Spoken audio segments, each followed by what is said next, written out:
അസ്സലാമു അലൈക്കും.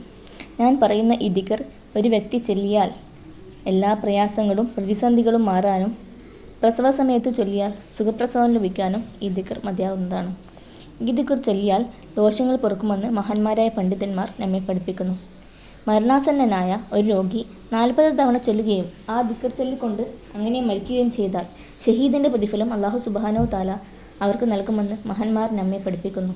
ദുആഉൽ കർബാണ് ഈ ദിക്ർ എന്ന് മഹാന്മാർ നമ്മെ പരിചയപ്പെടുത്തുന്നു. ജീവിതത്തിൽ ഇത് പതിവാക്കുക. നമ്മുടെ പ്രയാസങ്ങൾ അല്ലാഹു അകറ്റി തരും. നല്ല വിശ്വാസത്തോടെ ചെയ്യുക. മഹാനായ യൂനുസ് നബി അലൈഹിസ്സലാം മത്സ്യവയത്തിൽ അകപ്പെട്ട സമയത്ത് ആ ഇരുളിൽ കിടന്നുകൊണ്ട് മഹാനവറുകൾ ചൊല്ലിയ മഹത്തായ ദിക്റാണ്.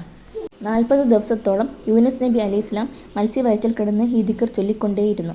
40-ാം ദിവസം യൂനുസ് നബി മത്സ്യവയത്തിൽ നിന്ന് രക്ഷപ്പെട്ടു. പരിശുദ്ധ ഖുർആനിലെ ഒരു ആയത്ത് കൂടിയാണിത്. ലാ ഇലാഹ ഇല്ലാ അൻത സുബ്ഹാനക ഇന്നീ കുന്തു മിനൽ ളാലിമീൻ. ദിവസവും 40 പ്രാവശ്യം നാം ഇത് ചൊല്ലിക്കൊണ്ടിരിക്കുക. നമ്മുടെ എല്ലാ പ്രയാസങ്ങളും അല്ലാഹു അകറ്റി തരും. സാമ്പത്തിക പ്രയാസങ്ങളും ശാരീരിക പ്രയാസങ്ങളും മാനസിക പ്രയാസങ്ങളും അങ്ങനെ എല്ലാ വിധത്തിലുള്ള പ്രയാസങ്ങളും അല്ലാഹു മാറ്റിത്തരും. മുഹറം 1 മുതൽ 10 വരെ ഇത് ദിക്ർ അധികരിപ്പിക്കുക.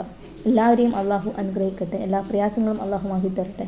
നിങ്ങളെൻ്റെ ചാനൽ സബ്സ്ക്രൈബ് ചെയ്യാതെ കാണുന്ന കൂട്ടുകാരുണ്ടെങ്കിൽ നിങ്ങളൊന്ന് സബ്സ്ക്രൈബ് ചെയ്യുക, ലൈക്ക് ചെയ്യുക, കമൻറ്റ് ചെയ്യുക. അസ്സലാമു അലൈക്കും വറഹ്മത്തുള്ളാഹി വബറകാതുഹു.